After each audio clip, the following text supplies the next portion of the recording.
그리스도인이라면 적어도 한 번은 하나님의 계획에 대해서 궁금해할 수 있습니다. 그러니까 나를 향하신 하나님의 계획, 우리의 가정, 일터, 교회, 그리고 나라를 위해서 하나님은 어떠한 계획을 가지고 있을까 궁금해할 수 있다라는 것이죠. 하나님께서는 이 당신의 계획을 우리에게 친절하게 알려주시기도 하지만 때로는 감추시기도 합니다. 그런데 하나님의 계획을 우리가 다 알지 못한다 할지라도 우리가 하나님을 의지하고 하나님의 계획을 신뢰할 수가 있습니다. 그 이유는 하나님은 완전하신 하나님이시기 때문에 우리에 대한 계획도 완전할 것이다 하는 믿음이 우리에게 있기 때문에 그러합니다. 이 믿음이 있으면 하나님의 계획을 신뢰할 수가 있다라는 것이죠. 당장 내일 일을 모른다 할지라도 하나님의 완전하심을 신뢰할 수가 있는 것입니다.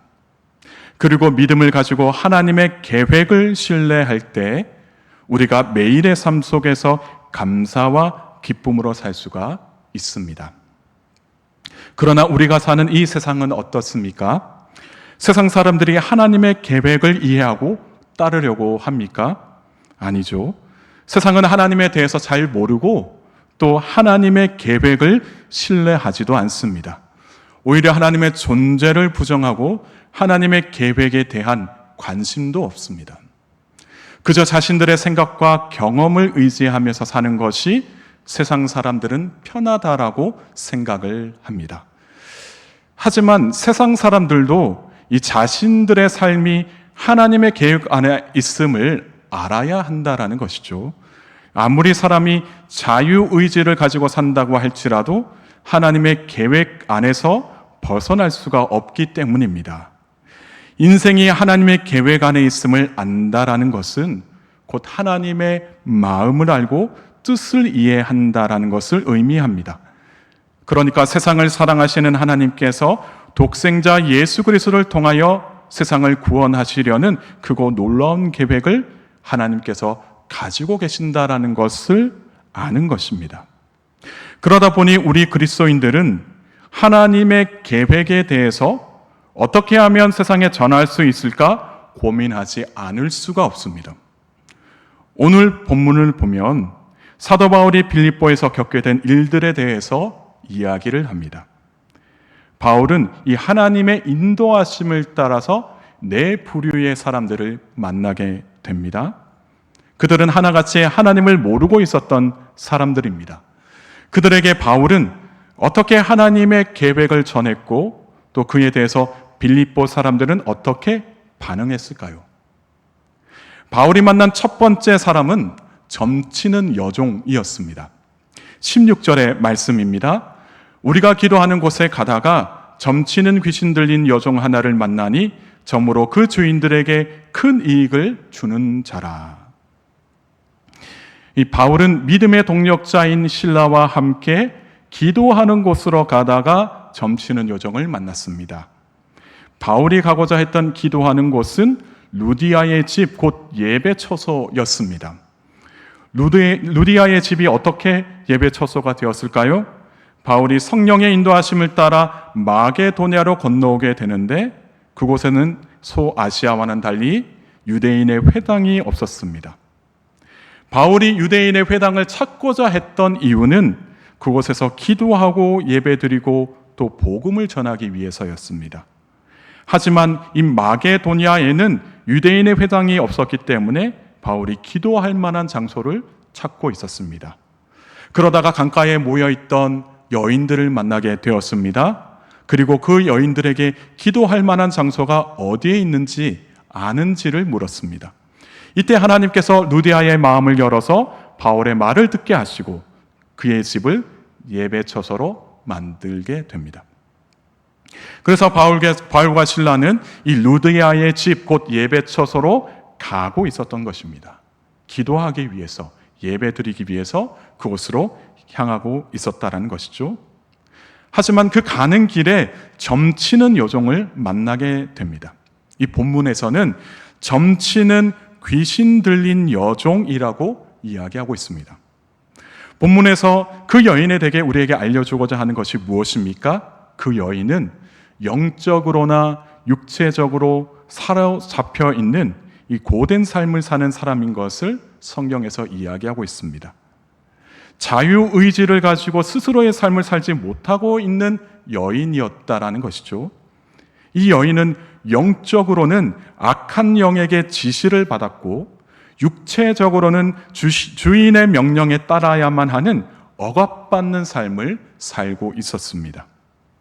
그런 여인이 바울과 실라의 뒤를 따라다니면서 이 사람들은 지극히 높은 하나님의 종으로서 구원의 길을 너희에게 전하는 자라 외치고 있었습니다. 맞는 말이죠.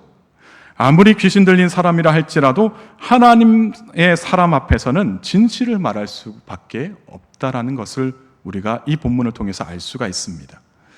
예수님도 공생의 기간에 귀신 들린 사람을 만났던 적이 있습니다. 그래서 마가복음 1장 24절에 귀신이 예수님을 보고 이렇게 말하죠. 나사렛 예수여, 우리가 당신과 무슨 상관이 있나이까? 우리를 멸하러 왔나이까? 나는 당신이 누구인 줄 아노니 하나님의 거룩한 자니이다.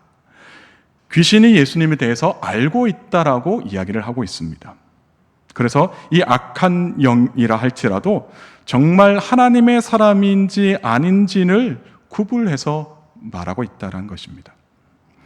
이처럼 점치는 요정이 바울을 가리켜서 하나님의 종, 또 구원을 전하는 자라고 외치면서 따라다니고 있었습니다. 그런데 바울은 그 요정이 말하는 즉시 귀신을 내쫓은 것이 아니었습니다. 18절의 말씀을 보면요, 여러 날을 이 점치는 요정이 따라다니면서 외쳤던 걸로 봐서는 바울이 처음부터 귀신을 내쫓을 생각은 없었던 것은 아니었을까 하는 생각도 듭니다. 아마 바울도 이 점치는 요정의 주인들에 대해서 염두에 두고 있었기 때문에 이 귀신으로 말미암아 점치는 요정을 고치지 않았던 것은 아닐까 하는 생각도 듭니다. 혹시나 귀신을 내쫓게 되면 이것이 문제가 되어서 복음을 전하는 일에 방해가 되는 것이 아닐까 하는 생각이 바울에게 있었을지도 모릅니다. 하지만 이 점치는 요정이 하루 이틀이 아니라 계속해서 바울을 찾아와서 힘들게 했습니다. 그래서 18절의 말씀을 보면 바울이 심히 괴로웠다라고 이야기를 하고 있습니다. 이 심히 괴로웠다라는 것이 무엇을 의미할까요? 자꾸 따라다니면서 귀찮게 하니까 괴로웠다라고 했을까요? 그럴 수도 있습니다.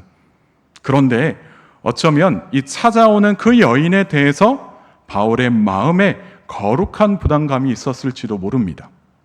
그 여인이 찾아오는 이유가 무엇이었겠습니까? 살려달라고 찾아온 것이 아니었겠습니까? 영과 육이 지배당하고 있는데 이것을 해결해 주실 분은 오직 하나님밖에 없음을 알고 있었기 때문에 바울을 찾아왔던 것인지도 모릅니다. 그래서 그 여인이 바울을 찾아온 것이고 반복해서 찾아오는 그 여인을 보면서 바울도 역시 그 마음에 이 여인에 대한 안쓰러움이 있어서 괴로웠던 것은 아닐까 생각할 수 있습니다. 어쩌면 하나님께서 그 여인을 위해 바울을 그곳에 보낸 것일지도 모릅니다. 하나님의 계획인 거죠.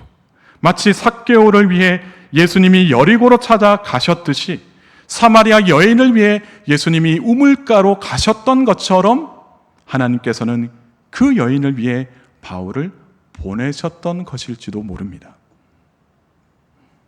바울은 그 여인이 계속해서 찾아오는 것에 심히 괴로워하면서 자신의 뜻을 돌이켰습니다. 이렇게 뜻을 돌이켰다는 것이 무엇을 의미할까요? 복음을 전하기 위해서 사람들과의 갈등과 분쟁을 피하려고 했던 자신만의 생각과 노력을 다 내려놓은 것입니다. 내 생각과 내 판단을 다 내려놓고 이 일에 대해서 하나님의 뜻에 맡기는 것이었습니다. 그리고 바울이 이렇게 선포합니다. 예수 그리스도의 이름으로 내가 내게 명하노니 그에게서 나오라 선포합니다. 예수 그리스도의 이름으로 내가 내게 명령하노니 그 여인의 몸에서 나오라 바울이 선포했던 것입니다. 그러자 귀신이 즉시 나왔다라고 성경은 이야기하고 있습니다. 우리도 내 생각과 내 판단을 의지하면서 복음에 합당한 삶을 살고자 노력하지는 않았습니까? 그것이 하나님의 계획일까요? 아니면 내가 세운 계획일까요? 때로는 사람에게 더 잘 보이려고 내가 하는 일들이 더 잘되게 하기 위해서 하나님이 명령하신 일, 하나님께서 계획하신 일에 대해서 우리는 주저하고 있지는 않을까요? 그럴 때마다 우리는 내 생각과 내 판단을 내려놓고 하나님의 뜻을 따를 줄 알아야 합니다. 우리가 하나님의 뜻을 따를 때 영과 육을 지배당하고 있는 이 세상 사람들에게 복음이 온전히 전파될 줄 믿습니다.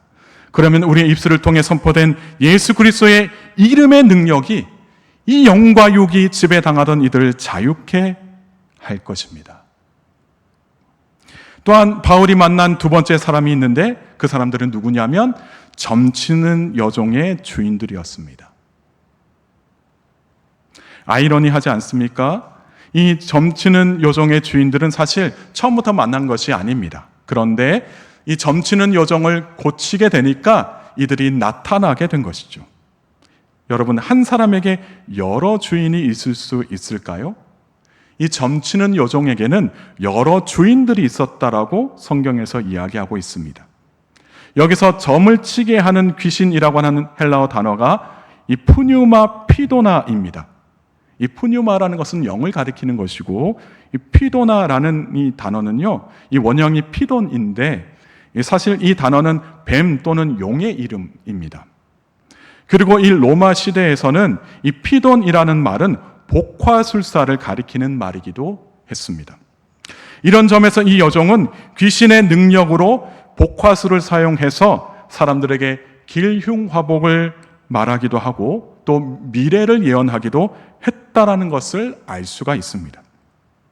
당시에 이 능력으로 꽤 많은 부를 얻을 수가 있었습니다. 그런데 이 많은 부를 이 여종이 가지게 되는 것이 아니라 이 주인들에게 다 나눠주게 되는 것입니다. 점치는 여종의 주인들은 이 여종에게서 이 돈을 받고 또 이 여종에게서 부를 축적했다라는 것입니다. 그런데 더 이상 이 귀신이 떠나가서 이 점을 칠 수 없게 되었다는 이 사실 때문에 주인들이 분개했습니다. 19절의 말씀입니다. 여종의 주인들은 자기 수익의 소망이 끊어진 것을 보고 바울과 실라를 붙잡아 장터로 관리들에게 끌어갔다가 말하고 있습니다. 한 여인을 돈벌이 수단으로 여겼던 주인들이 그 여인에게서 귀신이 떠나가게 되자 수익의 소망이 끊어졌다라는 것을 말하고 있습니다. 그리고 이 일의 원인이 되었던 바울과 실라를 붙잡아서 장터로 데리고 가게 됩니다. 장터라고 하는 이 곳은요, 헬라어로 아고라라고 이야기하는데 이 아고라라는 말은요, 모임 장소를 이야기합니다. 당시에 이 아고라라는 곳에서 주로 남성들이 모여서 중요한 재판이나 회의를 했습니다. 그래서 이 아고라, 즉 장터에서 여종의 주인들이 모여서 무엇을 이야기하고 있냐면 자신들이 입은 막대한 손해를 고발하고 있었습니다. 자신들이 얼마나 손해를 받는지 고발하고 있었다라는 것이죠. 그들이 고발하기를 이 사람들이 유대인인데 우리 성을 심히 요란하게 하여 로마 사람인 우리가 받지도 못하고 행하지도 못할 풍속을 전하고 있습니다 라고 고발하고 있습니다. 두 가지에 대한 고발이죠. 당시 글라우디오 황제가 이 로마로부터 유대인들을 축출하라는 칙령을 내렸던 점을 감안한다면 이 빌립보라는 지역도 유대인에 대한 반감이 있었을 것으로 보입니다. 이러한 유대인에 대한 좋지 않은 감정을 부추김으로 바울과 실라에게 더 큰 해를 가하려고 했습니다. 그리고 또한 이 여종의 주인들은 바울과 실라가 이상한 풍속을 전하고 있다, 불법을 저지르고 있다라고 고발을 하고 있습니다. 당시 로마 제국에서는 이 유대교를 합법적으로 허용했지만 기독교의 가르침은 불법으로 규정하고 있었습니다.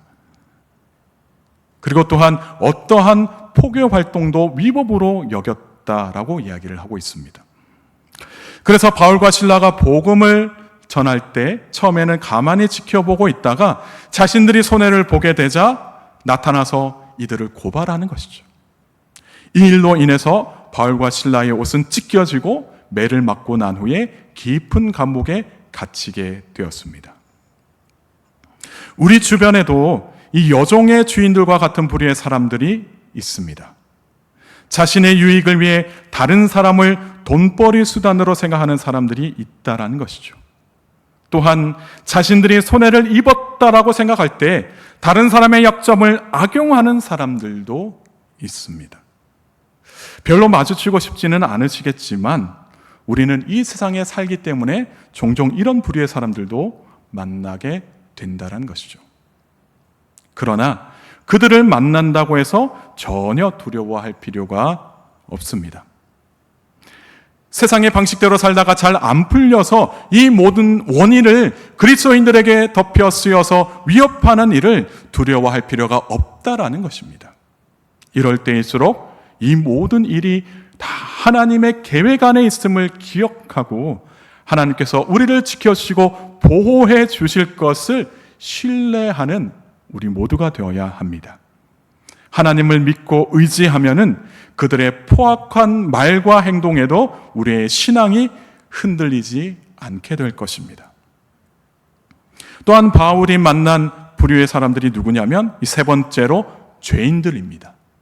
감옥에서 만난 사람들입니다. 25절의 말씀입니다. 한밤중에 바울과 실라가 기도하고 하나님을 찬송하며 죄수들이 듣더라. 바울과 실라와 함께 그 감옥에는 죄인들이 여럿 있었던 걸로 보입니다. 한밤중이었습니다. 바울과 실라는 하루 종일 이리 치이고 저리 치이면서 매우 고단한 삶을 살았습니다. 그러나 마음이 무너지지 않기 위해서 그들은 한밤중에 기도하고 찬송했습니다. 그런데 바울과 실라의 기도 소리와 이 찬송 소리를 듣고 있었던 자들이 있었습니다. 그들은 주변에 있던 죄수들이었습니다. 이들이 어떤 죄를 저질러서 감옥에 갇히게 되었는지는 알 수 없지만 바울과 실라의 기도 소리와 찬송 소리를 듣고 있다라고 성경에서 말하고 있습니다. 그들이 어떤 마음으로 들었을까요? 그리고 왜 본문에서 굳이 죄인들이 듣고 있다라고 말했을까요? 여기서 듣다라는 헬라어 단어는요, 에파크로아오 마이입니다. 에파크로아오 마이.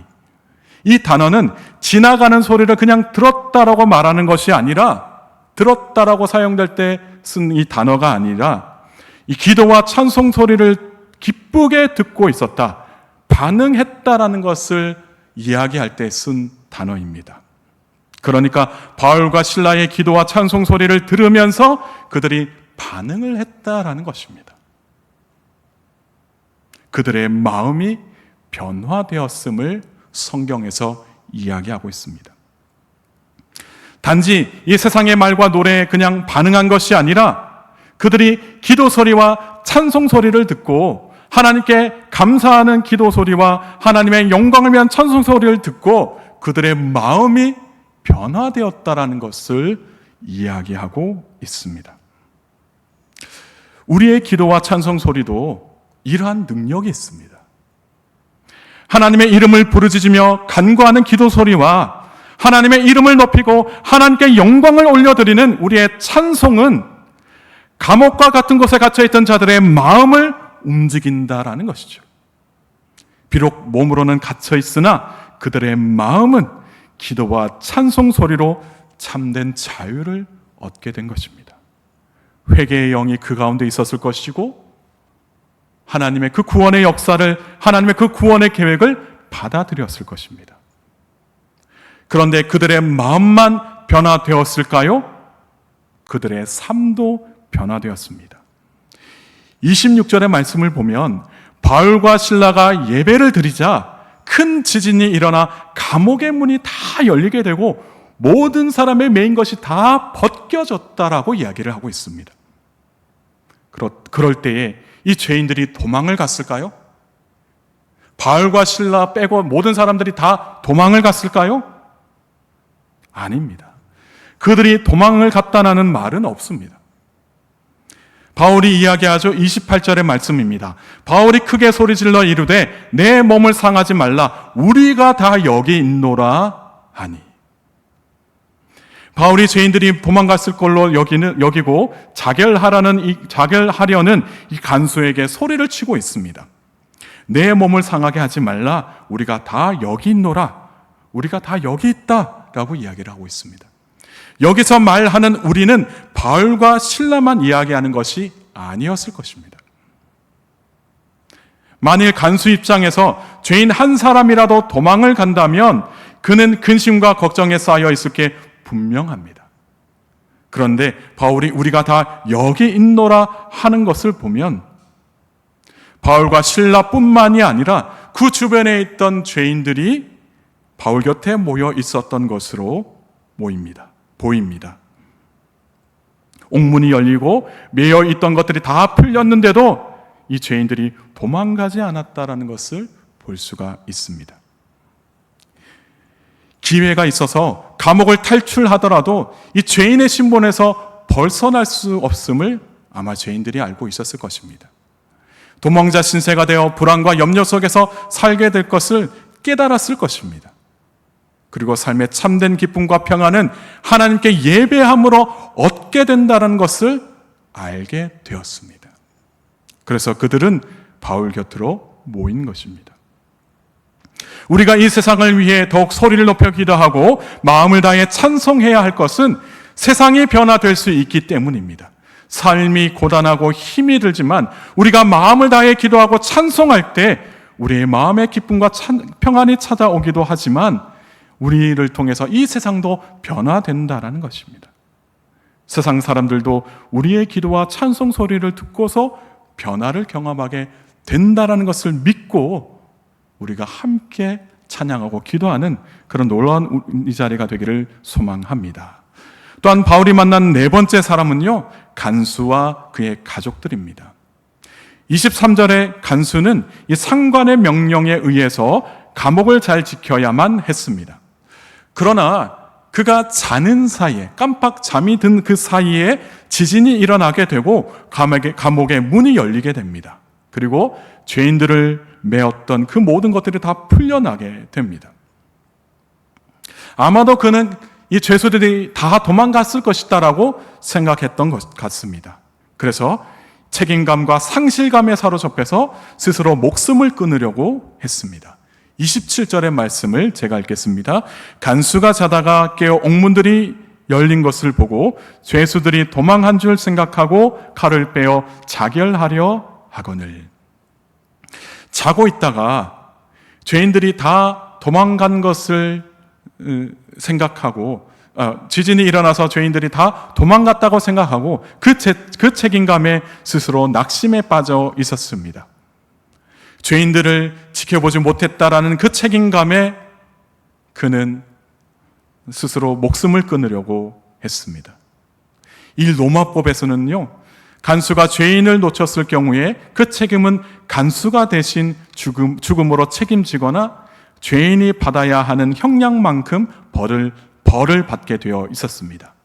그러니까 그 감옥에는 죄인이 한두 명이 아니었으니까 간수의 이 생각으로는 이제는 꼼짝없이 죽게 되었다라고 생각한 것입니다.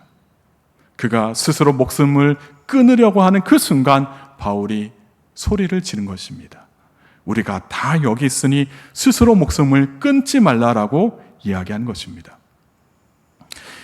29절의 말씀에 간수가 등불을 가지고 가서 무서워 떨며 바울과 실라 앞에서 엎드렸다라고 말하고 있습니다. 방금 전까지 책임감과 상실감에 사로잡혀 있었습니다. 그런데 죄인들이 안 가고 그 안에 있다라고 하는 것이 얼마나 놀라운 일이었겠습니까? 한순간에 지옥과 천당을 오가는 기분이었을 것입니다. 마음을 추스리려고 했지만 그게 놀란 가슴이 진정이 되지 않았을 겁니다. 그래서 그는 바울과 실라 앞에서 그만 힘없이 털썩 엎드리게 된 것입니다. 그리고 나서 그가 바울에게 건넨 한마디가 무엇입니까? 어떻게 하면 구원을 받을 수 있겠느냐는 것이었습니다. 왜 갑자기 그가 구원에 대한 말을 꺼낸 것일까요? 그는 아마도 이 점치는 여종이 바울과 실라를 위해 실라를 가리켜서 소리를 지르는 것을 들었을지도 모릅니다. 여러 날 동안 바울과 실라를 쫓아다니면서 외치던 그 소리를 하나님의 종이자 구원의 길을 너희에게 전하는 자다라고 하는 그 외침을 간수도 들었을지도 모릅니다. 또한 이 여종의 주인들이 바울과 실라를 고발할 때 어떤 부분을 고발했나요? 우리가 받지도 못하고 행하지도 못할 풍속을 전한다라고 고발하고 있습니다. 즉 기독교의 가르침, 복음을 이야기한 것입니다. 이것을 간수가 들었을지도 모릅니다. 또한 감옥에 있던 죄인들이 단 한 사람도 도망가지 않고 남아있던 것으로 보아 이 죄인들이 바울과 실라에게 복음을 전해 들은 것이다. 그로 인해서 삶이 변화된 것이다 하는 것을 그가 느꼈는지도 모릅니다. 복음이 이러한 능력이 있구나 라는 것을 깨닫고 간수가 바울과 실라 앞에 엎드리며 어떻게 하면 구원을 받을 수 있느냐라고 묻게 된 것입니다. 그러자 바울이 대답합니다. 31절의 말씀입니다. 이르되 주 예수를 믿으라. 그리하면 너와 내 집이 구원을 받으리라. 단순한 말씀이지만 정확한 대답입니다. 주 예수를 믿는 것이 너와 내 집을 구원하는 길이다. 바울이 전했습니다. 그러자 그 밤 시각에 간수가 바울과 실라를 데려다가 치료해주고 자기와 그 온 가족이 다 세례를 받게 됩니다. 당시에는 죄인을 사적인 일로 자기 집으로 데려가서 치료하고 음식을 대접하는 일은 엄격하게 금하고 있었습니다. 이것이 로마법이었습니다. 그런데 간수가 이러한 일을 한 이유는 바울과 실라에 대한 신뢰도 있었겠지만 이 세상의 법보다 영적 구원에 대한 갈망이 더 컸었기 때문으로 보입니다. 그래서 간수가 간절히 원했던 영적 구원의 기쁨과 감격을 그의 가족들과 함께 누리게 됩니다. 여러분, 하나님의 크신 계획은 우리가 다 알 수가 없습니다. 그러나 하나님은 이 세상을 정말 사랑하시고 구원하시기를 원하십니다. 그래서 우리를 사용하실 때 때로는 우리가 이해하기 어려운 상황에 놓이게 될 때도 있습니다. 그러나 그 상황에서도 완전하신 하나님의 계획을 신뢰하고 하나님만 믿고 따르게 되면 세상이 우리로 하여금 구원의 기쁨을 누리게 될 줄 믿습니다. 또한 우리도 영적으로 많은 유익을 얻게 됩니다. 우리의 믿음이 더 견고해지는 것을 경험하게 되고 또 하나님의 계획 안에서 맺은 그 열매들로 인해서 감사와 감격 속에서 날마다 삶의 예배를 드리며 살아가게 될 것입니다. 하나님의 크신 계획 안에서 감사와 기쁨으로 살아가는 저와 여러분 모두가 되기를 주님의 이름으로 축복합니다. 함께 기도하시겠습니다.